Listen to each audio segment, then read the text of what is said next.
ये मुसलमान अगर हमें एक थप्पड़ मारे तो सब जमा होकर के उसे 100 थप्पड़ मारेंगे।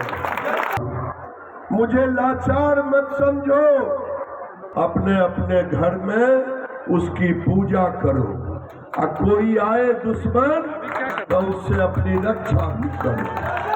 हिंदू स्वाभिमान यात्रा का किशनगंज में समापन हो गया। इस मौके पर केंद्रीय मंत्री गिरिराज सिंह ने कहा कि किशनगंज में कश्मीर जैसे हालात पैदा करना चाहते हैं, हमें खुद तलवार उठानी होगी अपनी खुद की रक्षा के लिए। जब मैं कल बहादुरगंज में रुका, रास्ते में आ रहा था, मुझे लग रहा था कि 1947 में जब देश का बंटवारा हुआ,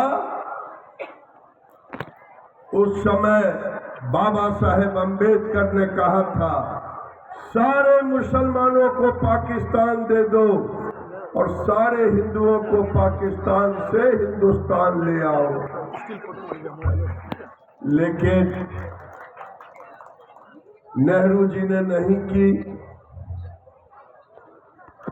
और बाबा साहब ने कहा था कि अगर नहीं करोगे तो ये दुष्परिणाम भुगतना पड़ेगा। जो मैं कल देख रहा था, पूर्णिया, कटिहार, किशनगंज, अररिया,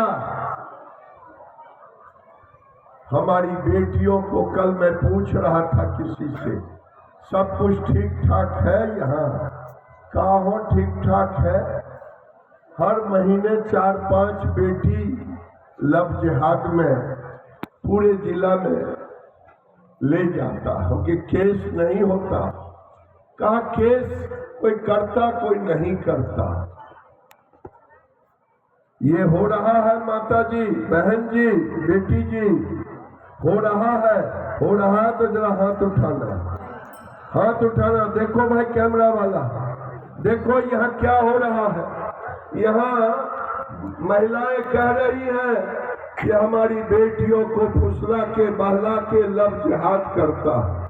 गिरिराज सिंह हिंदू स्वाभिमान यात्रा के तहत किशनगंज पहुंचे। यहां उन्होंने गौशाला शिव मंदिर में पूजा अर्चना की। इस कार्यक्रम के बाद गिरिराज सिंह ने सभा को संबोधित करते हुए कहा कि सीमांचल में हिंदुओं का शोषण बांग्लादेशियों और रोहिंग्या के द्वारा बड़े पैमाने पर हो रहा है।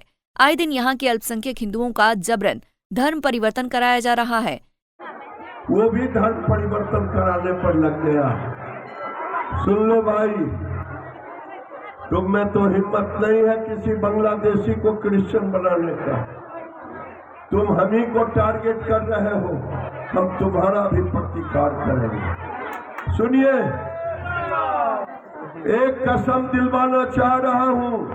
ए दीदी, लड़ना है आपको, हम आपके साथ खड़े रहेंगे।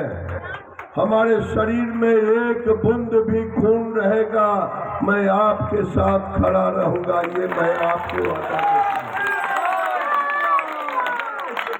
क्योंकि दिल्ली और बॉम्बे, पटना में रह करके, कलकत्ता में रह के मीडिया के बीच बोलना आसान है, लेकिन बहु बेटियों का गांव में देखना, दुर्दशा देखने के बाद दिल रो देता है।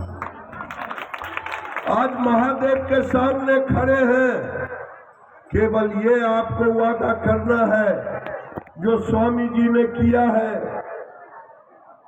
स्वामी जी ने क्या कहा?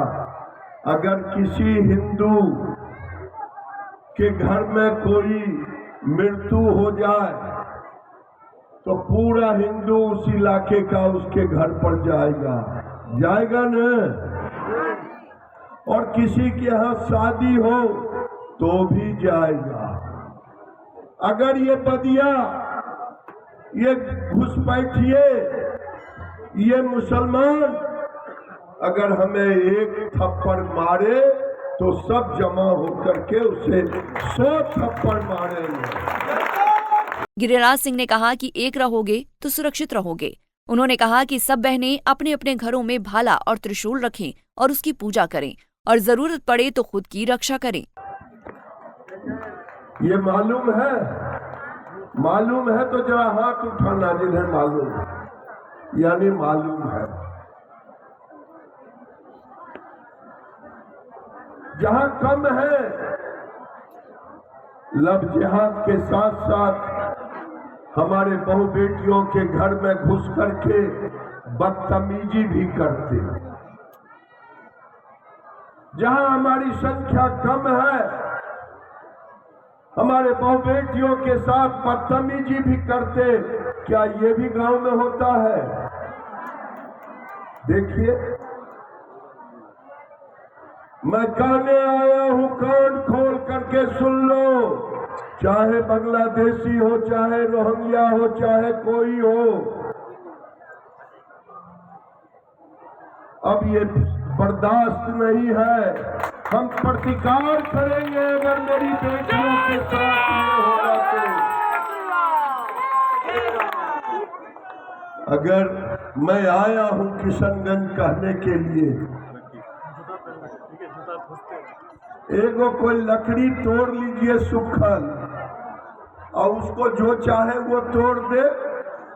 एगो लकड़ी इतना मोटा रहेगा, तोड़ देगा कि नहीं तोड़ देगा?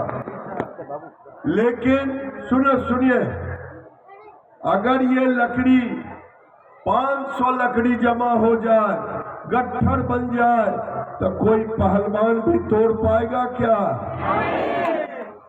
ये हम इसलिए कहें कि जिस दिन आदिवासी हिंदू स्वाभिमान यात्रा भागलपुर से शुरू होकर किशनगंज के हृदय स्थली गांधी चौक पर खत्म हो गई। इस दौरान यात्रा पर सियासी बयानबाजियां भी खूब हुईं।